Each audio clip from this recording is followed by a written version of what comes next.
We are counting down the days to Halloween, but with all the fun and candy, we need to make sure all of our trick-or-treaters remain safe this Halloween. And this morning, Robin Crumley with the Boys and Girls Club of Johnson City is here with some safety tips we all need to keep in mind this Halloween season. How you doing, Robin? Doing great. How are you? Oh, fantastic, fantastic. But Halloween is quickly approaching, and I think even tonight, you know, we got some trunk-or-treats already starting. It's going to go on every night and through Monday, but there are some things we do need to keep in mind, aren't there? Absolutely. This is a holiday that keeps giving. Right. But we have to be safe, responsible, and respectful. Now, when you offer tips for folks, what are some of the big tips that you want as far as Halloween safety goes? Well, the first one, be safe. Yes. So, and that encompasses everything from what you wear, Right. what time of day.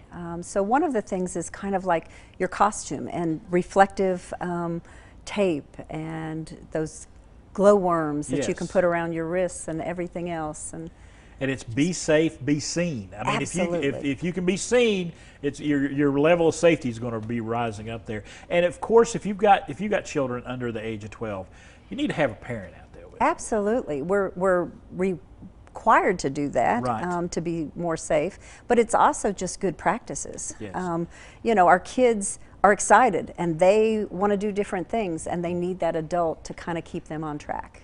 And of course, we're talking about, you know, a lot of masks and things of that nature. It's actually a little better to go with face paint as opposed to a mask. Correct? Absolutely. You've worn a mask before, and you I see have. that Yes. when you're moving from side to side, you can't see everything, and you've got lots of people walking around. You've got cars you have to be cognizant of. Right. And so it's always if you're aware of your surroundings, the better off you are. Absolutely. Let's switch gears just a little bit and talk about the candy safety side of things. I mean, I think we've all been, you know, over the years it's been drilled into us. Make sure you check your candy, but it is important to check that candy when it comes in.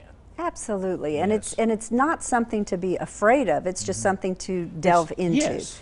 And so I did a little research, and I saw that most ER visits is hard candy, and I Okay. thought, what? But keep in mind, when you're popping something in your mouth and you're running and you're excited, Yeah. choking happens. Yes. And so that's a huge one. Have that communication with your kids before you go out. Right. Know that, hey, we're going to come and we're going to look at this candy together, and we're going to have a fun bonding experience to see what you get and what you don't get. And if you do find something that looks like something may be just off with it, get rid of it. Absolutely. If it's Yes. not in the original wrapper, or if Right. it's not something that that may be, or something that may be tampered with, just put it aside. And of course, something to keep in mind too, a lot of us, and including children, a lot of us have allergies. I mean, you got peanut allergies, you got different kinds of gluten allergies, and different things that those things you need to keep in mind as well. Absolutely. Not only as the child that's collecting the food, but also as you, when you're choosing the candy for your Right. food. Be aware of that and kind of stay away from those if you can. And if we were talking about trunk or treat, there's trunk or treats going on everywhere. The Elizabethan Boys and Girls Club's having a big trunk or treat, and it's coming up tonight as well from 6 to 7:30, or tomorrow night from 6 to 7:30 p.m. Absolutely. And there's a zillion around. Just Yes. go online. And trunk or treats are a good, safe way to go. Absolutely. You're in a safe environment. You're in a protected traffic Right. environment. All right. Robin, we appreciate you stopping by today. Thank you. Some great Appreciate you, information. Chris. Folks, be safe, be seen, and we want you to get through Halloween. That didn't mean to rhyme that, but it sure did. Trunk or Treat, Boys and Girls Club of Elizabeth, is going on tomorrow night from 6 p.m. to 7:30 p.m. They're located right there at 104 Hudson Drive in Elizabeth.